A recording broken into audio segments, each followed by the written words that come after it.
you to just picture the last thing you bought at the grocery store. Oh, yeah, like anything at all. Right, maybe it was a bag of coffee, or a fresh cut of steak, or honestly, just a simple bottle of water. Sure. You probably picked it up, looked at the label, maybe checked the price, and just tossed it right into your cart. We all do, yeah.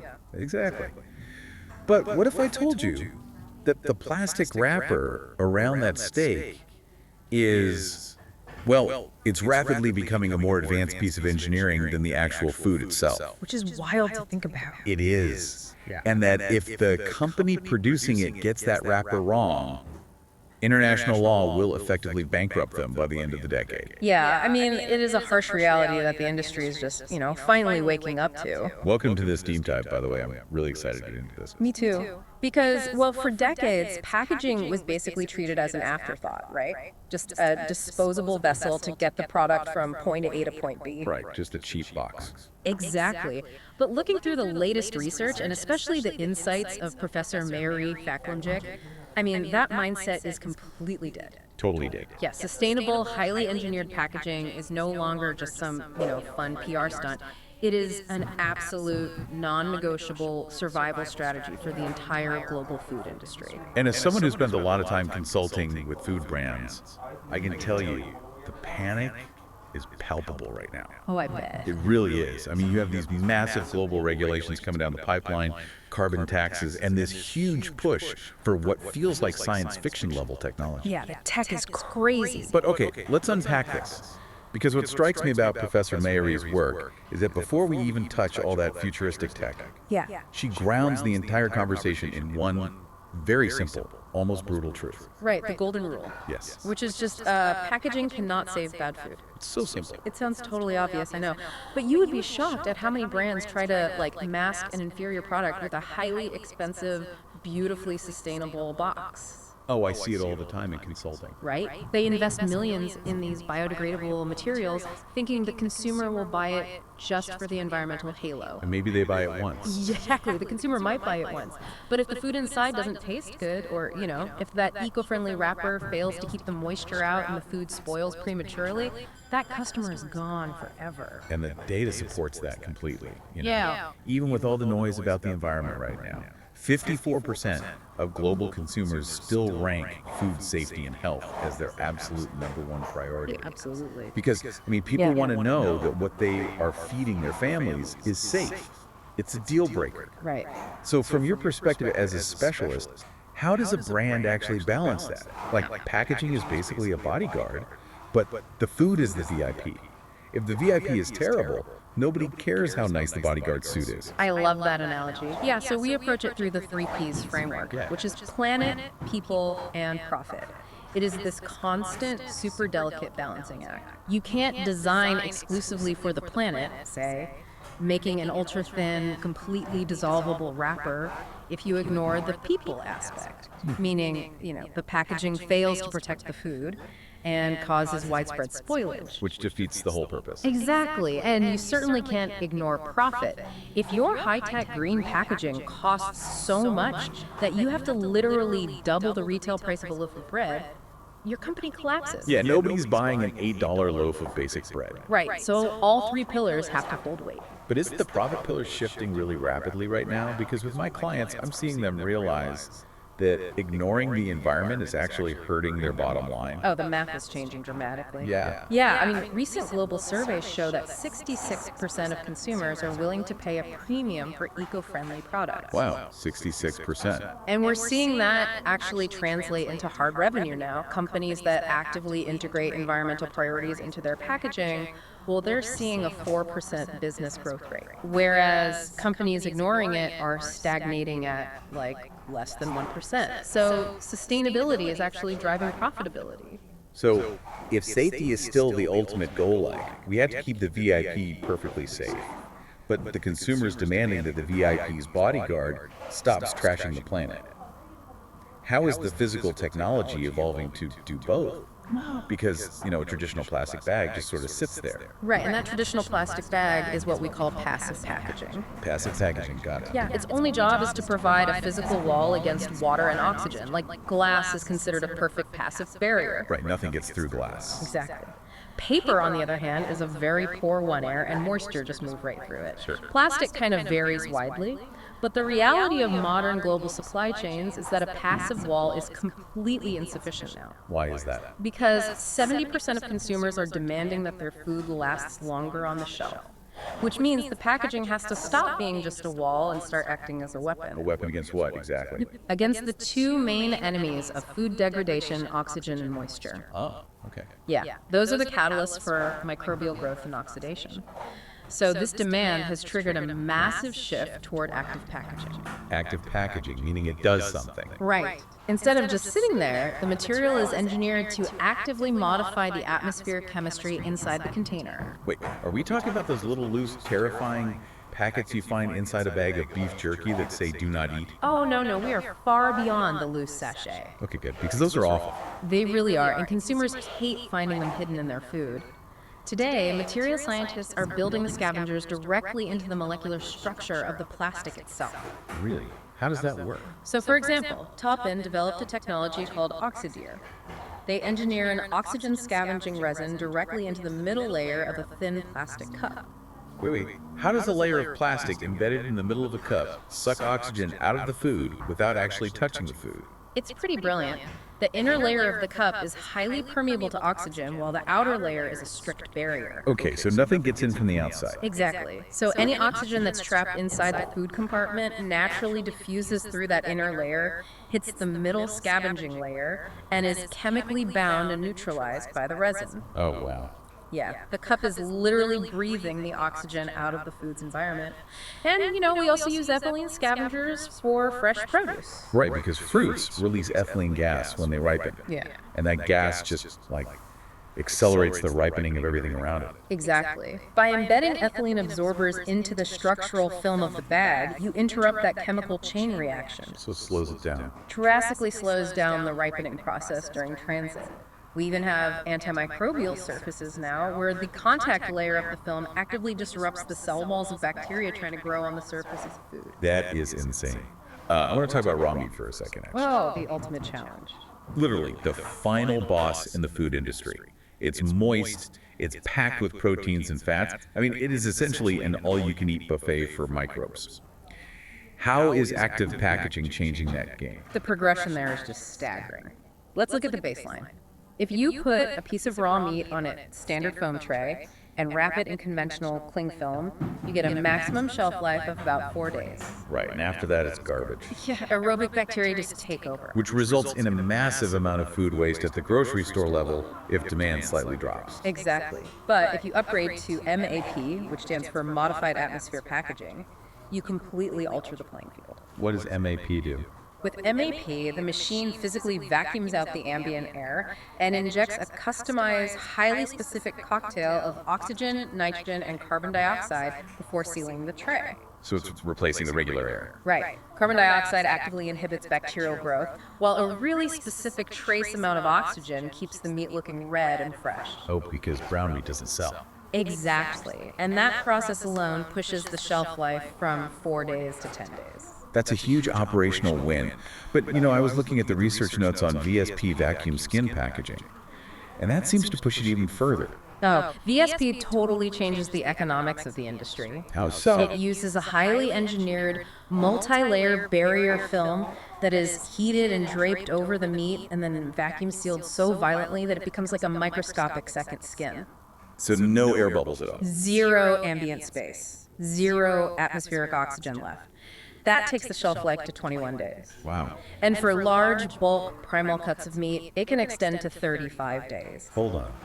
35 days for fresh, raw meat? Yeah. I mean, if I leave a steak in my fridge for 35 days, it's basically a biological weapon. How does just sucking the air out stop the meat from breaking down on a cellular level? Doesn't the tissue still, degrade? It's all about starving the primary agents of decay. Okay. The bacteria that cause rapid spoilage and those terrible odors are aerobic.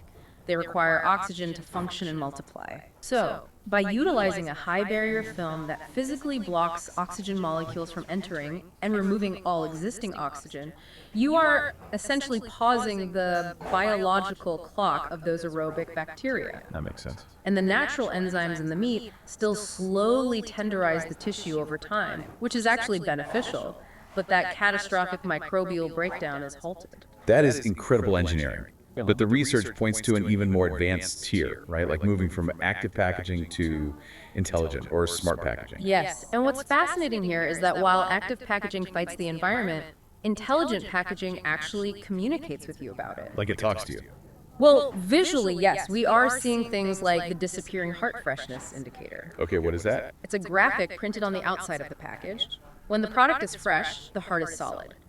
But as the food begins to spoil, the heart slowly fades until it vanishes completely, telling you unequivocally not to eat it. Okay, I have to stop you again because how does ink on the outside of a package have any idea what the bacteria are doing on the inside?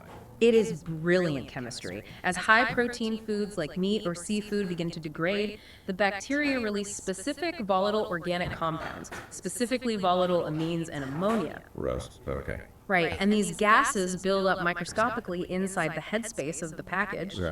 The ink of the disappearing heart is actually a chemical sensor printed on a highly permeable membrane that passes through the outer barrier. Yeah, so when those amines reach a certain concentration threshold, they trigger a chemical reaction in the dye, causing it to lose its pigment. It is a direct visual readout of the microbial chemistry happening inside. That completely eliminates the terrifying sniff test we all do in our kitchens. Exactly. And this intelligence isn't just chemical, it's digital now too, isn't it? Oh, the digital integration is moving incredibly fast. Yeah. We are seeing dynamic QR codes and NFC near-field communication microchips embedded directly into labels. Like tapping your credit card. Exactly like that. You tap your phone to the package, and it doesn't just take you to some basic marketing website. What does it show? It pulls from a blockchain database to show you the exact farm the food originated from, the exact temperature it was kept at during transit, and its precise processing date. That's wild. And in markets like China, these deep data digital labels are rapidly transitioning from a neat feature to a strict legal requirement for traceability. Okay, here's where it gets really interesting, and I have to push back putting on my consultant hat for a second. Go for it. I hear about chemical sensors that detect ammonia and vacuum skin films with microscopic barriers and embedded NFC microchips. And honestly, all I hear is dollar signs. Yeah, it's not cheap. Right.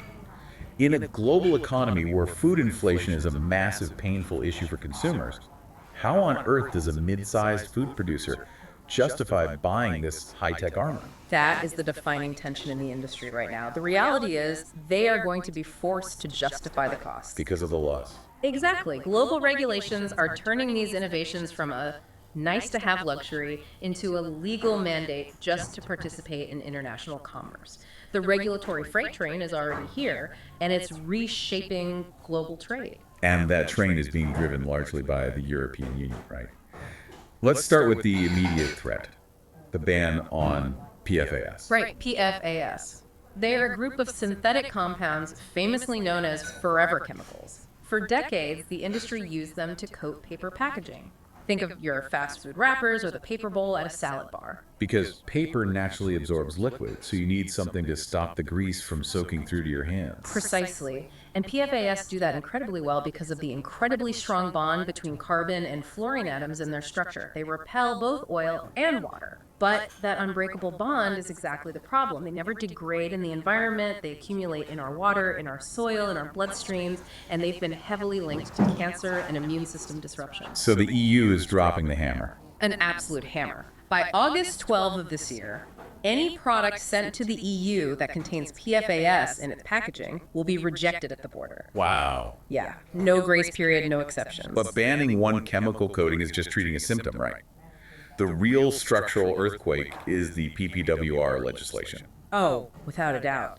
The Packaging and Packaging Waste Regulation, or PPWR, is a monumental shift. By 2030, all packaging entering the EU market must be demonstrably recyclable at scale. All of it. All of it. It mandates a specific percentage of recycled content, imposes strict limits on empty space inside the box, and most importantly, it requires comprehensive technical documents, or DOCs. Okay, tell us what a DOC actually entails, because it sounds like you can't just slap a green recycling triangle on your plastic pouch and call it a day. Oh, the days of greenwashing with a little plastic triangle are over. A DOC requires a brand to legally prove the chemical composition of their packaging. Like, down to the molecule. Pretty much, you have to submit structural data showing exactly what polymers you use, the adhesives, the inks, and you have to prove that the recycling infrastructure in the destination country is physically capable of processing it. And if you can't? Without that technical documentation, you are legally locked out of the European market. And as if completely redesigning your materials isn't enough, there's also a financial penalty for being dirty. Tell us about CBAM. CBAM. It's the Carbon Border Adjustment Mechanism. It is essentially a carbon footprint tax imposed by the EU. Okay. It was originally designed to penalize heavy carbon-intensive imports like steel and cement from countries with loose environmental laws. But it is now expanding to include polymers and packaging. Let me play devil's advocate here for a second. Sure. So what does this mean for a listener who works for a food brand in, say, Asia or South America? If the EU is passing all these strict laws and carbon taxes, does a local brand on the other side of the world really need to panic? Can't they just sell locally? I mean, in a fully isolated world, maybe. But the global supply chain is so deeply interconnected now. Right. If an Asian or South American brand supplies ingredients or finished products to any massive multinational corporation, and that corporation wants to sell in Europe, the local brand's packaging must meet the European standard. Ah, so it rolls downhill. Exactly. The carbon tax will be calculated across the entire supply chain. If your local packaging process is dirty, your carbon footprint spikes, the CBAM tax hits, and you instantly destroy your buyer's price competitiveness. That's huge. And furthermore, countries outside the EU use these European regulations as a blueprint anyway. They are actively copying and pasting these frameworks into their own local legislation right now. Which brings us to the actual physical chemistry of how we make packaging today. And this is where things get really difficult. I was looking at the data, and in Thailand alone, 41% of all food packaging is plastic bags or pouches. Yeah, pouches are everywhere. And almost all of them suffer from a fatal flaw that makes them completely illegal under these new 2030 recyclability laws. Yeah, that fatal flaw is that they are multi-layer plastics. Right. For a long time, the cheapest, most effective way to build a food pouch was to laminate completely different materials together. Walk us through how one of those traditional pouches is actually built, like physically. Okay, imagine a microscopic sandwich. On the outside, you might use a layer of PP polyethylene terephthalate because it handles high heat and is great for printing vibrant marketing colors. So that's the bread. Right. Then you use chemical adhesives to glue a middle layer of aluminum foil or a specialized plastic like EVOH to act as an absolute barrier against oxygen. Okay, the meat of the sandwich. Exactly. Finally, you glue an inner layer of polyethylene because it melts at a low temperature, allowing the manufacturing machines to heat seal the bag shut quickly without burning the outside layer. Okay, I'm trying to visualize this for the listener. It's essentially like baking a cake. You take the flour, the eggs, and the sugar, which are your different plastics and adhesives, and you bake them together in the oven. Oh, that's a great way to look at it. Right. But once that cake comes out, you can never extract the eggs from the flour again. It's permanently fused. And because you can't separate those layers, a recycling facility just can't process it. It gets incinerated or thrown in a landfill. Exactly. You cannot unbake the multi-layer cake. So the entire global packaging industry is currently in a state of panic, scrambling to redesign these multi-layer pouches into monomaterial. Monomaterials. Yeah. Meaning one. Right. If multi-layer plastic is a baked cake, a monomaterial is an ice cube. Okay. It's made of one single substance, typically just polyethylene or polypropylene. You can melt that ice cube down and freeze it again into a new shape over and over indefinitely. But wait, if you strip away the PE outer layer and the aluminum foil middle layer, and you only build the bag out of a single plastic like polyethylene, don't you lose the barrier? Doesn't the oxygen just rush in and spoil the food? That is the massive engineering hurdle right there. Regulators understand that if they demand 100% pure monomaterials, food waste will absolutely skyrocket. Because the food goes bad faster. Right, so they have established the 5% rule. How's that work? Under the new regulations, a package can be legally certified as a recyclable monomaterial as long as the critical barrier layer like EVOH, which has an incredibly dense molecular structure that physically traps oxygen, makes up no more than 5% of the total weight of the package. Why exactly 5%? That seems arbitrary. It's actually based on the machinery. Material scientists determined that a recycling facility's extruders can handle up to a 5% impurity in the melt flow before the structural integrity of the recycled plastic is compromised. Oh, I see. So the race right now is to figure out how to stretch a barrier film so microscopically thin that it stays under that 5% threshold, but still maintains absolute food safety. And it isn't just the chemical structure of the plastic that has to change, it's the actual color, right? Yeah. I found this part of the research fascinating regarding how recycling centers actually process our waste. Oh, color is a massive hurdle. You see, recycling plants don't sort plastic by hand. Obviously not. They process millions of pieces an hour using high-speed NIR near-infrared scanners. The scanner shoots infrared light at the plastic on the conveyor belt, reads the specific wavelength that bounces back, and identifies the exact polymer type so an air jet can blast it into the correct sorting bin. So what happens when a brand uses like a really sleek, premium, matte black plastic bottle for their product? The scanner goes completely blind. Seriously. Seriously. Black plastic achieves its color through a pigment called carbon black, and carbon black violently absorbs the near-infrared spectrum. Oh no. Yeah, so when the scanner's light hits that black plastic tray, no light bounces back. It creates a literal black hole on the scanner's readout. The machine doesn't even register that an object exists on the belt, so the tray sails right past the air jets and drops straight into the reject pile. Just right to the landfill. Destined for the landfill, even if the plastic itself is perfectly recyclable. That is wild. The machine physically can't see it. Exactly, which is why you are seeing a massive industry-wide shift away from dark, opaque plastics. The new gold standard, dictated by recyclers, is clear or white plastic. I bet marketing departments hate that. Oh, they are furious. But they are having to adapt by using clear bottles and adding their brand colors via removable shrink sleeves or labels instead. And we're seeing so many of these micro-innovations trickling down to the consumer level now too, like tethered caps. Oh, right. Where the plastic lid stays permanently attached to your water bottle so it can't fall off and end up in the ocean. That's a mandatory design in the EU now, isn't it? Yes, it is. And the changes extend all the way to how the labels are printed. Historically, packaging was printed using a Gravure process. What is that? Gravure requires etching the design into massive, heavy metal cylinders and using solvent-based inks that require huge amounts of energy to dry. It has a terrible carbon footprint. Oh, wow. Now, driven by these carbon taxes we talked about, there is a revolution in digital printing, particularly for small and medium enterprises. Because digital printing doesn't need the metal plates, right? It's basically a giant high-tech version of an office inkjet printer. Right. It eliminates the heavy metal, uses significantly less energy, and drastically cuts greenhouse gas emissions. But more importantly, it solves an inventory waste problem. How so? Well, with Gravure, it's so expensive to set up the machines that a brand is forced to print 100,000 labels at a time just to make it cost effective. If their recipe changes next month, they throw 90,000 labels in the trash. Just wasted plastic and paper. Exactly. Digital printing allows a brand to print exactly 1,000 labels on demand, drastically cutting down industrial waste. Well, we have covered an enormous amount of ground today.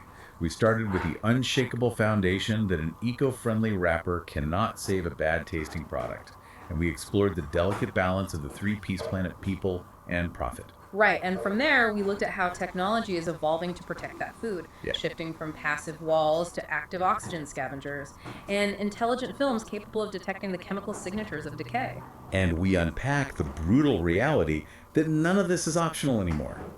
With the EU's PPWR mandates, the PFAS bans, and the CBAM carbon taxes, the global supply chain is being forced to abandon the unrecyclable multi-layer cake and engineer the perfect monomaterial ice cube. Beautifully summarized. The days of treating packaging as an afterthought are officially over. They really are. And looking at all this, I want to leave you with a final thought to mull over. Let's hear it. We've traced the evolution of the wrapper from a simple piece of paper to a highly engineered matrix. It is being embedded with chemical scavengers, printed with dynamic sensory inks that react to volatile amines, equipped with blockchain-linked NFC microchips, and manufactured to mathematically precise tolerances just to legally cross international borders. Yeah. As this technology accelerates to meet environmental laws, are we rapidly approaching a reality where the wrapper holding our food is actually a more complex, highly engineered, and arguably more valuable piece of technology than the food itself? Now that is a wild thought. I love that. Well, the next time you are walking down the grocery store aisle, take a second to look a little closer at what's sitting in your cart. You aren't just buying dinner anymore. You are buying a masterclass in global survival engineering. Thank you for joining us on this deep dive.